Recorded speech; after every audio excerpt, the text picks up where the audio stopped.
Hi hello மக்களே, வணக்கம். எல்லோரும் எப்படி இருக்கீங்க? நல்லா இருக்கீங்களா? இன்றைக்கி நம்ம இந்த வீடியோவில் என்ன பார்க்க போகிறோன்னு பார்த்தோம்னா, எங்களுடைய சொந்த தொழில் என்னன்னு பார்த்தீங்கன்னா அலுமினிய பாத்திரம் செய்கிற தொழில் தாங்க. அந்த வீடியோலாம் என்னுடைய முதல் சேனல் இருக்குது பார்த்தீங்களா, தருண் சுந்தர் ஃபேமிலி, அதில் அந்த வீடியோலாம் நிறைய போட்டிருக்கேன். பார்க்காதவங்க பாருங்கள்.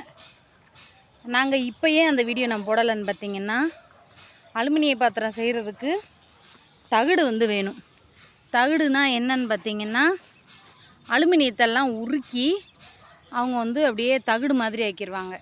ஃபுல்லாக பிளேட்டு மாதிரி தகுடு மாதிரி ஆக்கிட்டு அதை அந்தந்த சைஸுக்கு, இப்போ ஒரு சின்ன பானை இருக்கும், அப்புறம் பெரிய பானையெல்லாம் இருக்கும்ல, வில்லுன்னு சொல்லுவாங்கள்ல, அந்தந்த சைஸுக்கு வில்லை மாதிரி வெட்டி எங்களுக்கு அனுப்புவாங்க. நாங்கள் அதை ஆயிரக்கணக்கில் கொடுத்து வாங்கணும். 100-200லாம் கிடைக்காது. 20,000 30,000 அந்த மாதிரி பல்காக அமௌண்ட் கொடுத்து தான் வாங்குவாங்க தகுடு. இப்போ ஒரு 30 கிலோ 40 கிலோ இப்படிலாம் வாங்குவாங்க. சின்ன சின்ன பட்டறையாக இருக்கிறோம்ல, அவங்கெல்லாம் பெரிய பட்டறையாக இருக்கவங்க 1 டன்னு 2 டன்னுன்னு இறக்குவாங்க. 1 டன்னுனா 100 கிலோ தகுடு கணக்குக்கு. இப்படி தகுடு எடுத்து அந்தந்த அளவுகளில் பாத்திரம் செய்வோம். செஞ்சு வியாபாரிகளுக்கும் கொடுப்போம். வியாபாரிகளுக்கு கொடுத்தது போக எங்கள் வீட்லேயுமே வியாபாரத்துக்கு போவாங்க. பாத்திரம் வியாபாரத்துக்கு, அலுமினிய பாத்திரம் வியாபாரத்துக்கு போய்கிட்டு இருந்தாங்க. இப்போ ஒரு 10-15 நாளாக பணம் இல்லாததுனால என் மகிங்க சும்மா லேய் கூட்டு வாடா, அவனை கையை பிடிச்சி இப்படித்தேன் செய்வாங்க. அங்கே வர்ற கீழே விழுந்துட்டான், தூக்கிட்டு வாடா. இந்த பெரிய பையன் இருக்கான் பாருங்க, ரொம்ப மோசம், சேட்டை ஓவர். அவங்க மிஸ்ஸுட்டையும் சொல்லிட்டேன், இந்த ஓவர் சேட்டை செய்கிறான். அவன் மிஸ்ஸுகிட்ட சொல்லியிருக்கேன், திங்கக்கிழமை ஸ்கூலுக்கு போகும்போது முட்டி போட வைங்கன்னு சொல்லியிருக்கேன். இவர் தான் சின்ன பையன், அவர் வானவராயன், இவர் வல்லவராயன். ஆமாம், இப்படி நாங்கள் தகுடு பாத்திரமாக செஞ்சு வியாபாரத்துக்கு போய்கிட்டு இருப்போங்க. இப்போ பணம் இல்லாதனால ஒரு 10-15 நாளாக எங்களுக்கு ரொம்ப கஷ்டமாக தான் இருக்குது. வியாபாரம் முடங்கி போயிருக்கு. நேற்று கடன் வாங்கியிருக்காங்க. கடன் வாங்கி சில்வர் பாத்திரமும் கொஞ்சமும் பிளாஸ்டிக்கும் எடுத்துகிட்டு வந்திருக்காங்க. அதை வியாபாரத்துக்கு கொண்டு போய் விற்றுட்டு வருவாங்க.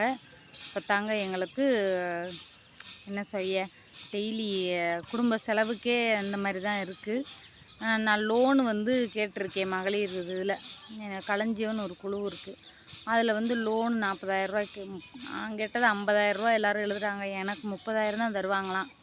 நான் புதுசாக சேர்ந்தேன், அது ஏற்கனவே இருந்த குழுவுங்கிறதுனால 30,000 தான் தருவோன்ட்டாங்க. அதை கொடுத்தாலாவது தகுடு எடுத்து என்னத்தையே பாத்திரத்தை செஞ்சு கொஞ்சம் ஒரு 2 மாதத்துக்கு கஷ்டம் இல்லாமல் இருக்கும். இந்த சொந்த தொழில்னாலே முதலீடு போட்டுக்கிட்டே இருக்கிற மாதிரி இருக்கும். எப்படின்னா, இப்போ 40,000 ரூபாய்க்கு தகுடு எடுக்கிறோம்னா என்னத்தையே விற்கிறோன்னு வச்சுக்கோங்க, அந்த மாதம் கடன் கட்ட, அந்த மாதம் வீட்டு செலவுக்குன்னு அதிலேருந்து போயிடும். அது 2 மாதத்துக்கு வரும். இப்போ ஒரு 3ஆவது மாதத்துக்கு முதல் எதுலேருந்து எடுப்போம், மறுபடியும் கடன் வாங்குற மாதிரி இருக்கும். மறுபடியும் அந்த இதிலேருந்து கடனை கட்டணும். இப்படி தாங்க கடன் ஆகுறது. வேலைக்கு தான் ஏதாவது போங்கனாலும் அதுவும் ஆகும். சின்ன வயசுலேருந்தே அவங்க இந்த தொழிலே பார்த்ததுனால புதுசாக வேலைக்கு எதுவும் போக முடியல. அது இப்படி தாங்க ஓடுது எங்கள் வாழ்க்கை. ரன் பண்ணிக்கிட்டு இருக்கோம். தருண் சுந்தர் கிச்சனில், தருண் சுந்தர் ஃபேமிலியில் நிறைய சொல்லியிருப்பேன், நிறைய பேசுவேன். 10 நிமிஷத்துக்கு மேலேலாம் பேசுவேன். இந்த சேனல் சின்ன சேனலுங்கிறதுனால 5 நிமிஷத்துக்கு மேலே பேசுனா பார்க்குறதுக்கு உங்களுக்கு சிரமமாக இருக்குங்கிறதுனால ஒரு 5 நிமிஷத்துக்குள்ளேயே பேசுகிறேன். எங்களுடைய தொழில் இது தான். நான் யூடியூப்பில் முதல் மாதம் சம்பளம் வாங்கியிருந்தேன். அதை வச்சு போன மாதம் கடனை அடைச்சிருக்கேன். இந்த மாதம் தையல் மிஷின் வாங்கலாமான்னு யோசிச்சுக்கிட்டு இருக்கேன். வாங்கி தையல் பழகிக்கிட்டு கொஞ்சம் இந்த முந்தி அடிக்கிறது, கைலி ஓர அடிக்கிறது, இந்த மாதிரிலாம் செஞ்சுட்டு அப்படியே ஜாக்கெட்டு தைக்க பழகிக்கிட்டு அப்படி கொஞ்சம் கொஞ்சமாக ரன் பண்ணி போகலான்னு நினைக்கிறேன். இப்படி தாங்க நம்ம இல்லத்தரசிகள், வீட்டில் உள்ள பெண்கள் இப்படித்தான் நம்ம ஃபேமிலியை ரன் பண்ண முடியும்.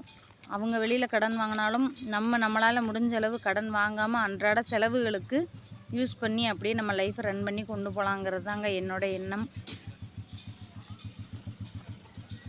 இந்த வீடியோ பிடிச்சிருந்தால் லைக் பண்ணுங்கள், ஷேர் பண்ணுங்கள், கமெண்ட் பண்ணுங்கள். நம்ம சேனலை மறக்காமல் சப்ஸ்கிரைப் பண்ணுங்கள். இது என்னோடய 2வது சேனல். என்னோடய முதல் சேனல் தருண் சுந்தர் ஃபேமிலின்னு இருக்குது. நிறைய கருத்துக்கள் அதில் சொல்லியிருக்கேன். நிறைய நல்ல கருத்துக்கள், டிப்ஸ் இருப்பா எல்லாமே சொல்லியிருக்கேன். போய் பாருங்கள்.